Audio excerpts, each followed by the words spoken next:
Donc, bonjour, est-ce que vous m'entendez là? Est-ce que vous m'entendez? Oui, Vous m'entendez? Oui, oui. Oui, on vous entend.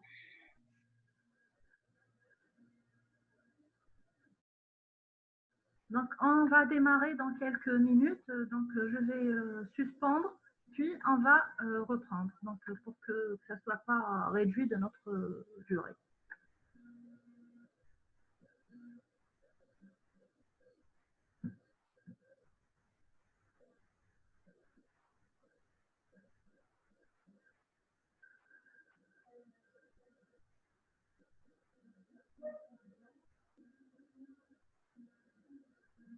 Allô? Ah non, ça va. Ah, contre dalle ou la batte? Papa Jar. Est-ce que Marie fait milieu de touche d'être là sur tout risque? Ah, il y a très bien. بدل التمرين. Bien fort.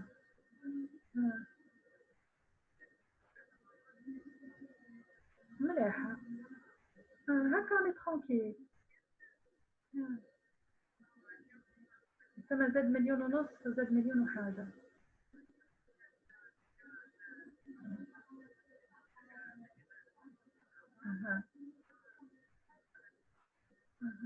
Mais l'assurance, أنا هاك je suis tranquille. Plutôt d'une tout risque.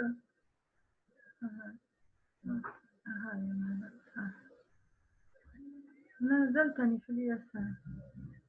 هنبدأ la deuxième conférence. واش قالوا؟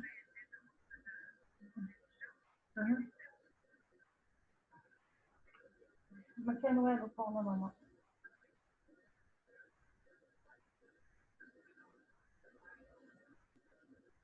نقول لك هو كون يدير في الحاجة تركيزي. كيما نقول لك شفتي الجو سي بون. ما كاين والو.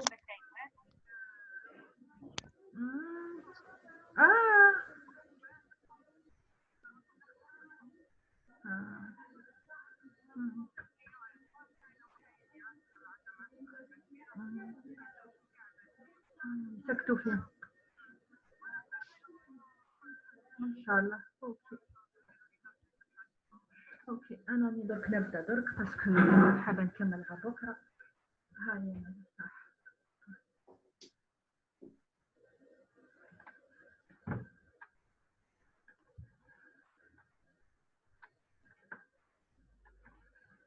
Rebonjour, est-ce que vous m'entendez? Oui, madame. Allô, vous m'entendez? oui, Ok, on démarre.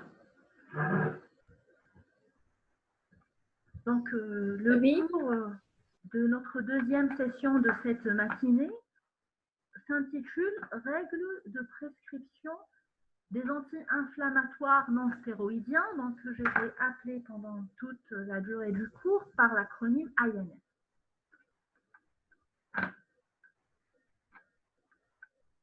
Donc, pour les objectifs du cours, c'est de connaître le mécanisme d'action des INS. Deuxième objectif, c'est de connaître les principales indications thérapeutiques des INS, connaître les principaux effets indésirables des INS et enfin connaître les règles pratiques d'utilisation. Donc, à la fin du cours, donc, ce que vous êtes censé retenir et connaître essentiellement. Le plan que nous allons suivre, donc, ça va être de 1 jusqu'à 12 romains, introduction, définition, mécanisme d'action des INS, classification des différents INS, les voies d'administration, indications, effets secondaires, contre-indications, interactions médicamenteuses, modalités de surveillance, règles de prescription et enfin une conclusion. En introduction, donc les INS est l'une des classes thérapeutiques les plus utilisées. Et il en existe de très nombreuses molécules. Cependant, leur bénéfice thérapeutique, il est limité par la survenue d'effets indésirables qui sont potentiellement graves ce qui les fait placer au premier rang de la pathologie iatrogène médicamenteuse. Cependant, les complications des AINS peuvent être évitées. Comment? En respectant leurs indications. Donc, il ne faut pas les donner à tort et à travers. Il faut respecter une contre-indication. Quand il y a une contre-indication, il ne faut pas les donner.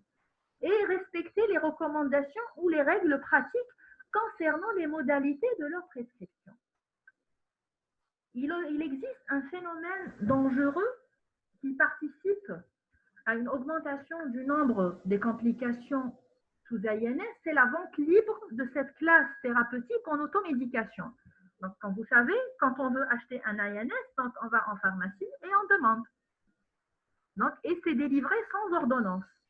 Que le patient lui-même présente ou pas une contre-indication, il va prendre l'AINS et il y aura le risque de survenue d'une complication. En Algérie, la consommation des AINS, elle est très importante, que ce soit sur prescription médicale ou bien par automédication. Par définition, les AINS regroupent l'ensemble des médicaments symptomatiques inhibiteurs de la synthèse des prostaglandines. Et ce mécanisme d'action commun confère aux AINS, d'une part, leurs propriétés et leurs effets indésirables. Donc, c'est de leur mécanisme d'action que va découler leurs propriétés pharmacologiques et leurs effets indésirables. Les AINS partagent 4 propriétés. L'activité antipyrétique, une activité antalgique, une activité anti-inflammatoire et une inhibition des fonctions plaquettaires. Le mécanisme d'action des AINS se fait par le biais de l'inhibition de la synthèse des prostaglandines par l'inhibition d'une enzyme appelée la cyclooxygénase, qu'on appelle la COX. Donc là, je vous demande d'être attentif et de suivre parce que bon, c'est très simple et simplifié, il faut juste suivre. Donc, le tout commence au niveau de la membrane cellulaire. Sous l'effet de différents stimuli, il y aura la transformation des phospholipides membranaires en acide arachidonique. Et ceci sous l'effet de la phospholipase A2. Donc, phospholipide membranaire, action de la phospholipase A2, on aura formation de l'acide arachidonique. Puis, cet acide arachidonique, donc sous l'effet de la cyclooxygénase, il va se transformer en prostaglandine. Vers les années 90, il a été découvert qu'il existe en effet 2 cyclooxygénases, la COX-2 et la COX-1. La COX-1, donc, elle est ubiquitaire, elle se retrouve un peu partout dans l'organisme et donc, elle aboutit à la formation de prostaglandines dites physiologiques qui ont un rôle de défense de la muqueuse gastrique, un flux sanguin rénal, assurer un bon flux sanguin rénal et assurer une bonne agrégation plaquettaire. La COX-2 ou bien la cyclooxygénase 2, donc, elle n'est pas présente partout et elle apparaît dans des situations particulières donc, et elle aboutit à la formation de prostaglandines dites pro-inflammatoires qui vont être à l'origine d'une vasodilatation, d'un effet algogène, d'un effet pyrogène, ce qui va donner l'inflammation. On a dit que les AINS donc, agissent en inhibant la cyclooxygénase. Donc, en inhibant la cyclooxygénase, c'est la COX-1 et la COX-2 qui va être bloquée.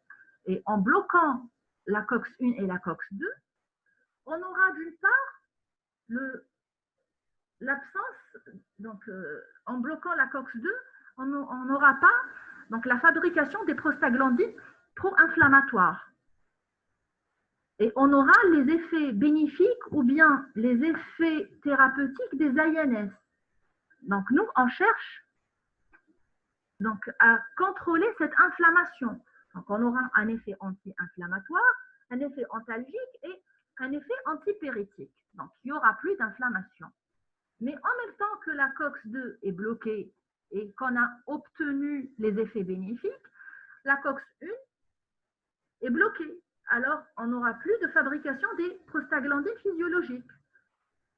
Et par conséquent, on aura l'apparition des effets secondaires. Rappelez-vous, les prostaglandines physiologiques, elles assuraient la défense de la muqueuse gastrique, la bonne perfusion rénale et la bonne agrégation plaquettaire. Alors du coup, on aura l'apparition de la toxicité gastrique, l'apparition de la toxicité rénale et l'allongement du TS.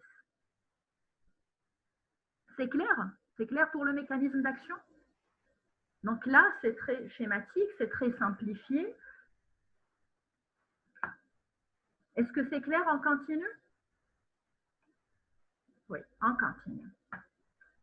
Donc, on a terminé avec le mécanisme d'action. Maintenant, on passe à la classification des principaux INS. Les INS peuvent être classés selon leur demi-vie, selon leur famille chimique et selon leur spécificité anti-COX.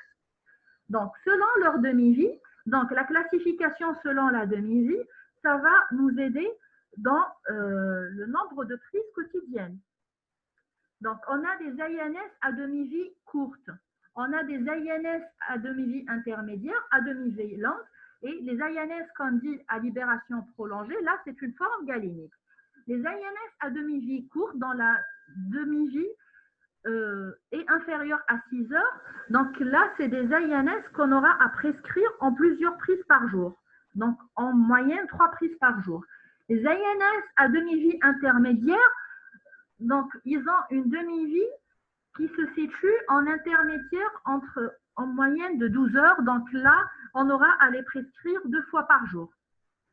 On a les INS à demi-vie prolongée qui peut avoisiner les 24 heures. Ces INS-là, en général, on peut les prescrire 1 voire 2 fois par jour exceptionnellement. Les formes à libération prolongée, donc là, c'est une forme galénique qui nous permet une prise journalière. Donc, selon la demi-vie, c'est la demi-vie courte inférieure à 6 heures, la demi-vie prolongée, la demi-vie longue qui avoisine les 24 heures, puis on a des INS à demi-vie intermédiaire. Donc, selon la demi-vie, donc la classification selon la demi-vie nous aide donc dans le nombre de prises quotidiennes.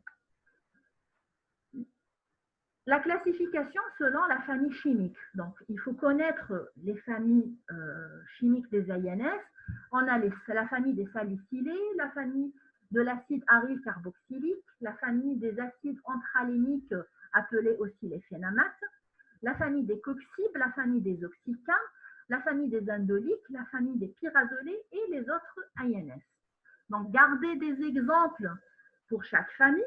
Pour les salicylés, gardez l'exemple de l'acide acétylsalicylique, donc l'aspirine.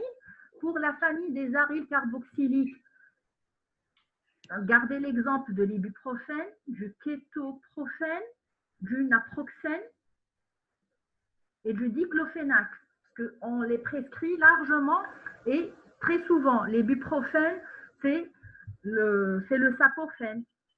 Le kétoprophène, c'est le profinide. Le naproxène, c'est l'apranax.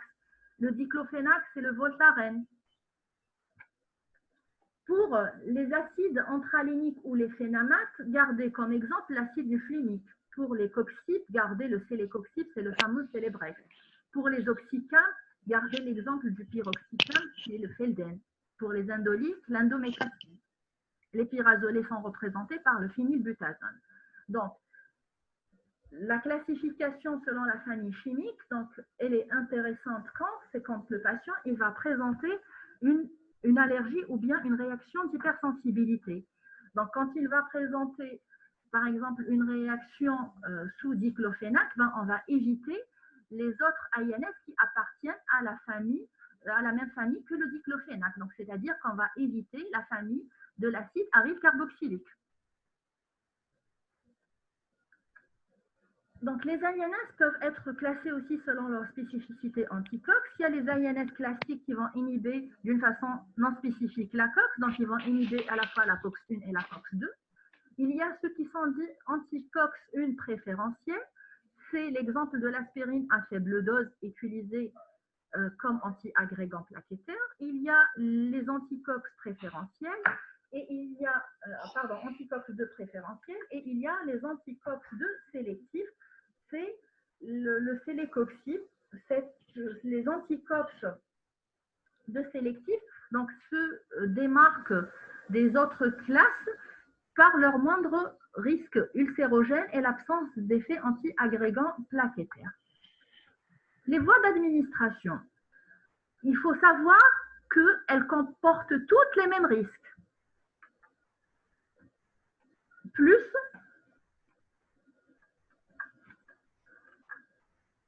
on a dit que les voies d'administration, elles comportent toutes les mêmes risques, auxquels s'ajoutent parfois des complications locales particulières, donc liées à la voie d'administration.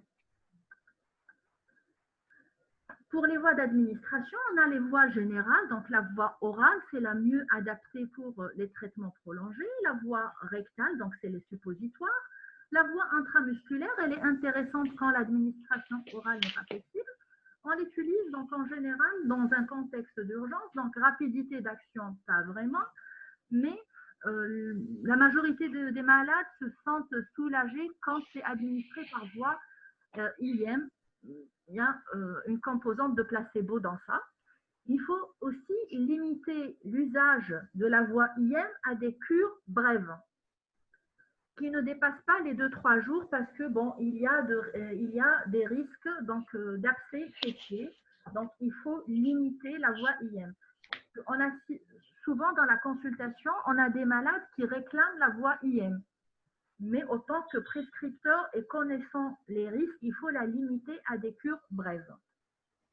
La voie IV, donc selon les AMM, cette voie est réservée pour des indications particulières, c'est soit les douleurs post-opératoires ou bien les crises de colique néphrétique. Donc la voie IV pour les INS, elle est réservée pour des indications particulières et on doit respecter les AMM.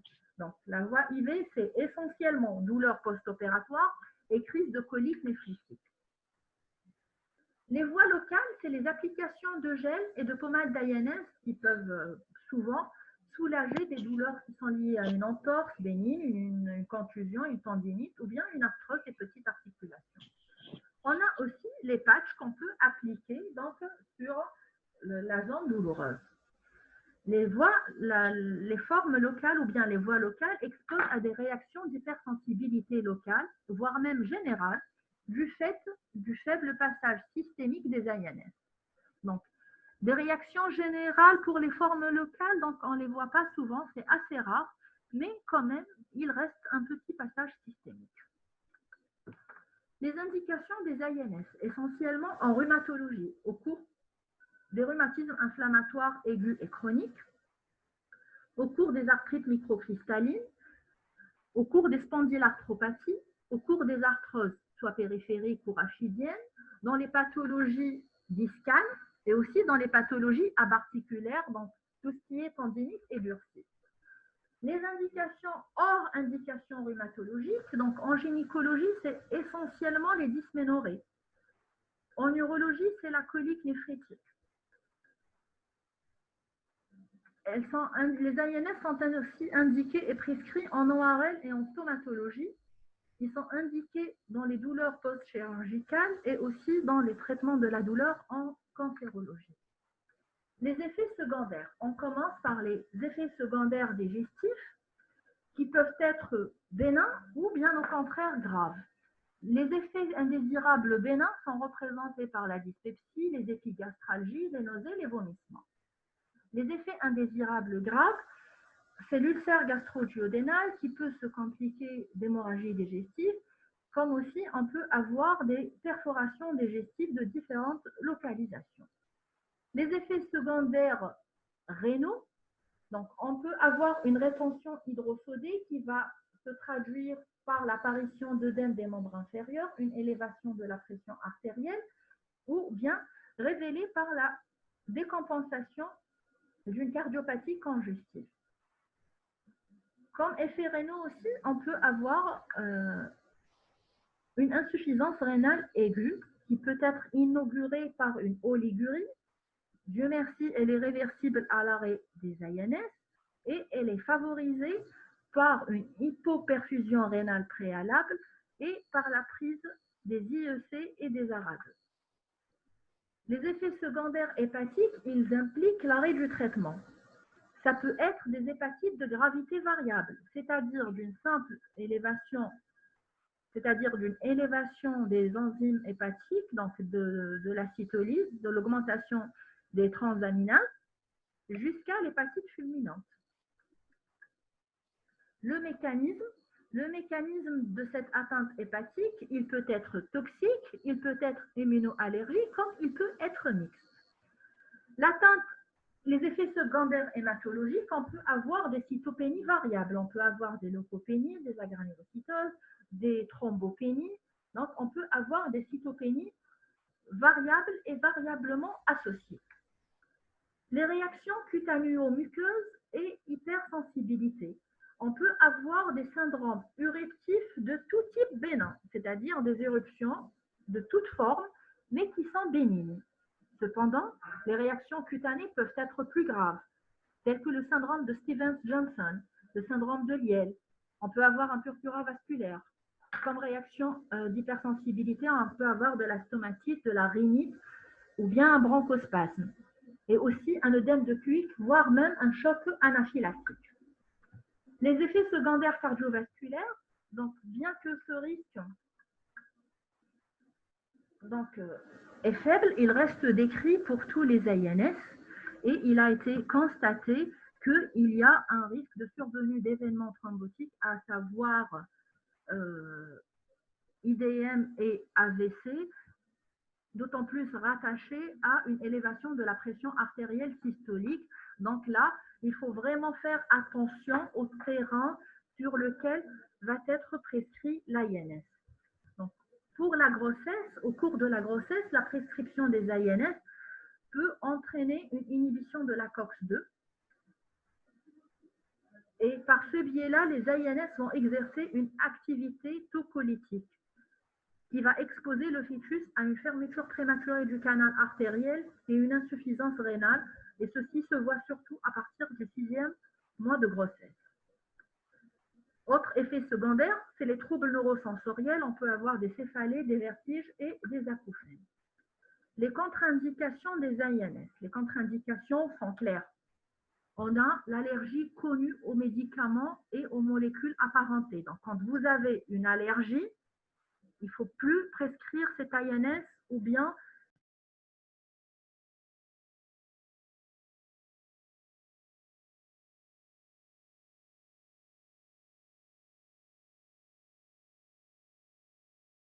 vous m'entendez là, il y a eu une coupure. Il y a eu une coupure de connexion. Là, vous m'entendez? Vous m'entendez? Oui, on vous entend. Oui, On vous madame. entend. Ok, on continue, il y a eu une coupure de connexion. Donc, pour les contre-indications sont claires, nettes et précises. Donc, les INS sont contre-indiqués dans les situations suivantes. En cas d'allergie connue aux médicaments ou aux molécules apparentées. Là, c'est l'intérêt de connaître les différentes familles d'INS. En cas d'antécédent récent ou un ulcère gastro-duodénal évolutif. En cas d'asthme à l'aspirine ou bien une allergie croisée aux autres INS.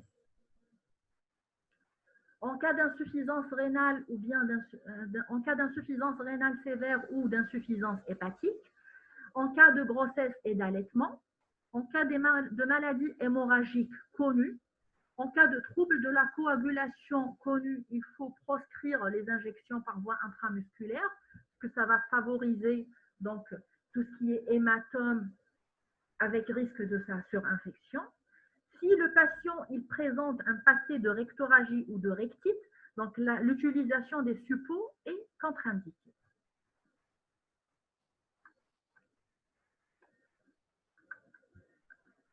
Il faut savoir qu'avec les INS, il y a de nombreuses interactions médicamenteuses.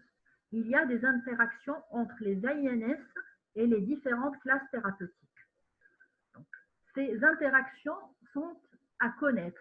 Pourquoi? Parce qu'en les connaissant, on va éviter la survenue d'accidents qui sont potentiellement graves. Donc, sur ce tableau, on a les différentes associations des INS avec d'autres molécules. le risque encouru, le mécanisme d'action et puis le niveau de contrainte. Est-ce que c'est formellement contre-indiqué ou est-ce qu'on peut prescrire en prenant des précautions? Concernant les INS, on va commencer par les INS. Quelle que soit la molécule d'INS, par exemple, je donne des exemples et c'est valable avec les différentes molécules. L'exemple que je prends, par exemple, vous avez décidé de prescrire du diclofénac. Et en même temps, vous voulez prescrire du prophénite. Ben, cette association, elle est formellement contre-indiquée. Cette association, elle est formellement contre-indiquée. Pourquoi? Parce qu'il y aura une augmentation du risque ulcérogène et hémorragique digestif par une synergie additive. Donc là, vous allez exposer votre malade à un risque plus important d'ulcère et d'hémorragie digestive sans vraiment lui offrir un bénéfice supplémentaire sur le plan efficacité. Donc, l'association de différentes molécules d'INS, quelle que soit leur voie d'administration, est contre-indiquée. L'association des INS avec les antiagrégants plaquettaires. Donc là, il faut être prudent parce qu'il y a un risque hémorragique. Vous pouvez prescrire les INS avec les antiagrégants plaquettaires. Cependant, il faut être prudent et surveiller votre patient car il y a une augmentation du risque hémorragique. Donc, c'est autorisé, mais avec surveillance. L'association des différentes molécules d'INS avec les anticoagulants oraux. Donc, le risque, c'est l'augmentation du risque hémorragique de l'anticoagulant oral. Par quel mécanisme? D'une part, il y a une inhibition de la fonction plaquettaire. En plus, on a une agression de la muqueuse gastro-duodénale. En plus, on a le déplacement de l'anticoagulant oral de sa liaison aux protéines plasmatiques, spécialement par les pyrazolés. Donc, concernant l'association INS avec anticoagulants, l'association, elle est formellement contre-indiquée avec le pyrazolé. Donc, INS et pyrazolé, c'est contre-indication formelle. S'il y a vraiment nécessité de mettre un patient sous INS plus anticoagulant, sachez que cette association, elle est déconseillée. C'est-à-dire qu'il faut l'éviter au maximum. Et s'il y a lieu de la faire, il faut être vraiment très rigoureux quant à la surveillance des effets secondaires et la surveillance de l'INR. Pour les INS et l'héparine, c'est une association qui reste déconseillée. Pourquoi? Parce qu'il y a une augmentation du risque hémorragique. Par quel mécanisme? Par l'inhibition de la fonction plaquettaire et l'agression de la muqueuse gastro-duodénale. Donc, une association qui est déconseillée est une association qu'il faut l'éviter au maximum, sauf nécessité absolue et quand on ne dispose pas d'autres alternatives thérapeutiques. Quelle que soit la molécule d'INS en association au méthotrexate, mais gardez en tête méthotrexate à forte dose,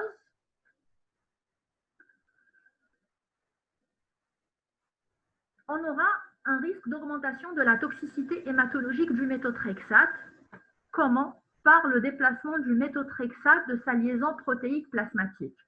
Donc, pour le méthotrexate et INS, c'est méthotrexate à forte dose. À forte dose, pas à n'importe quelle dose, mais c'est à forte dose. La phénylbutazone, en association aux antidiabétiques oraux, plus précisément aux sulfamides, on aura une augmentation de l'effet hypoglycémiant des sulfamides. C'est une association qui est déconseillée et son mécanisme, c'est le déplacement du sulfamide donc, de sa liaison protéique plasmatique par le phénylbutazone. Le phénylbutazone avec la phénitoïne, donc c'est une association aussi qui est déconseillée car il y a un risque de surcharge en phénitoïne par le déplacement de la phénitoïne de sa liaison protéique plasmatique.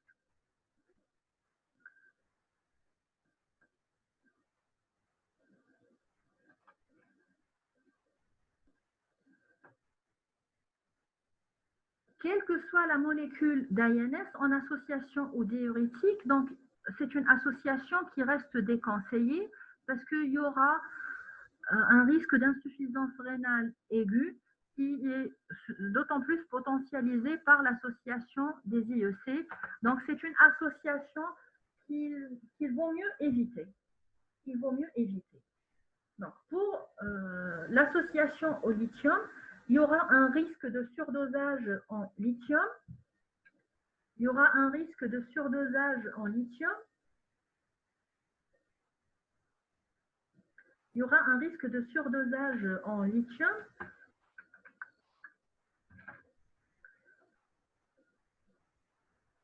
Et ceci est dû à une diminution de l'élimination rénale du lithium. Donc, cette association doit se faire avec contrôle de la lithiumie.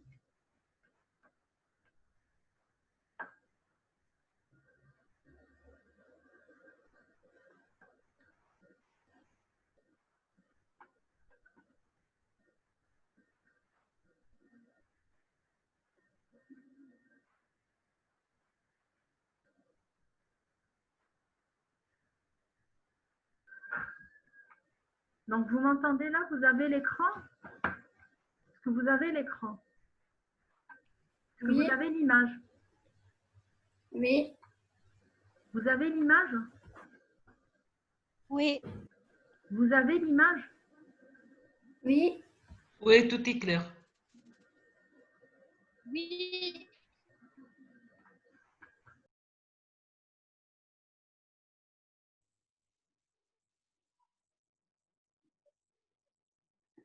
Vous m'entendez? Est-ce que vous avez l'image là?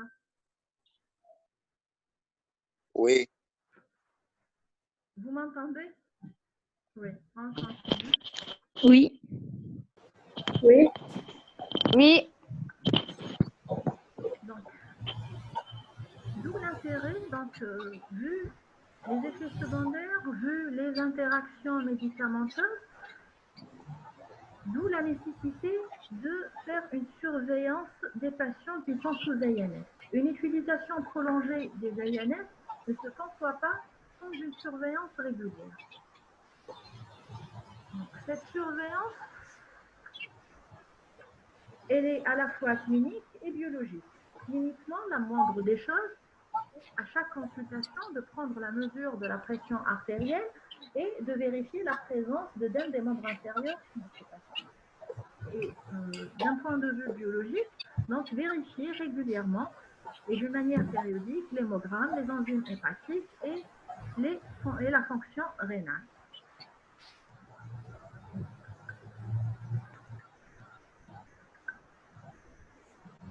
Cependant, au cours de certaines associations morbides, c'est-à-dire devant certaines maladies ou certaines associations médicamenteuses, on doit faire des contrôles particuliers dans les jours qui suivent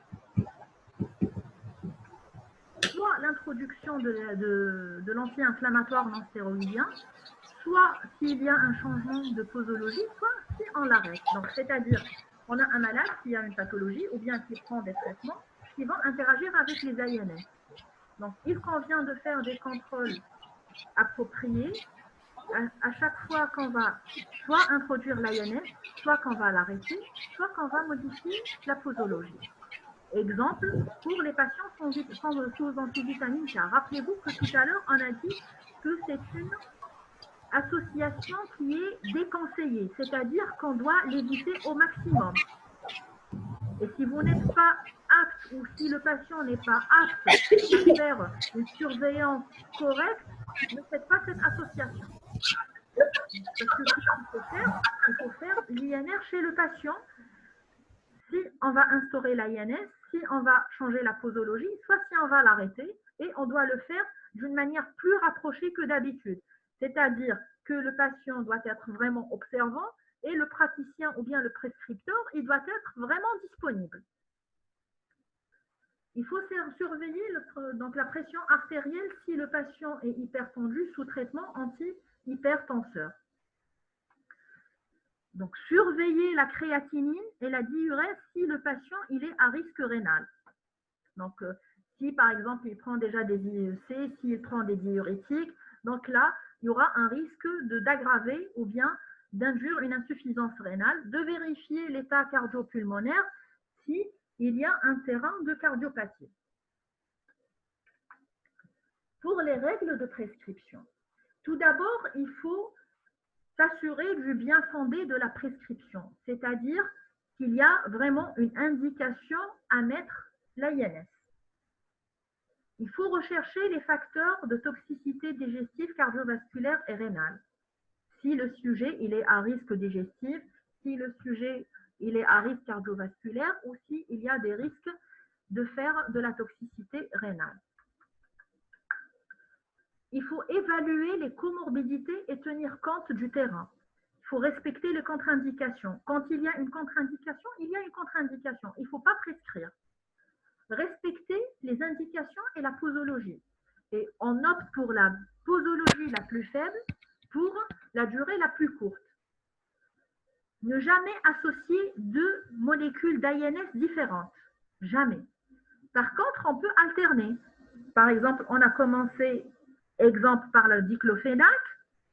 Le patient nous dit qu'il est soulagé que partiellement. On peut arrêter le diclofénac et passer à un autre INS. Mais les associer en même temps, c'est contre-indiqué. Les inhibiteurs de la pompe à protons est facteur de risque de toxicité digestive.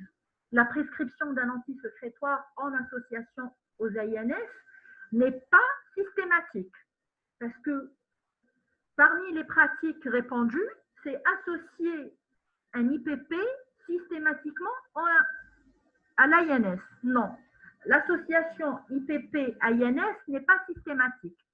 Gardez ça en tête. Association IPP et INS est non systématique. L'association IPP et INS est justifiée dans des situations de risque qui sont clairement identifiées. En dehors de ces situations, la prescription de l'IPP n'a pas sa place. Donc, si vous avez un patient âgé de plus de 65 ans, là, on doit prescrire l'IPP en association avec l'INS.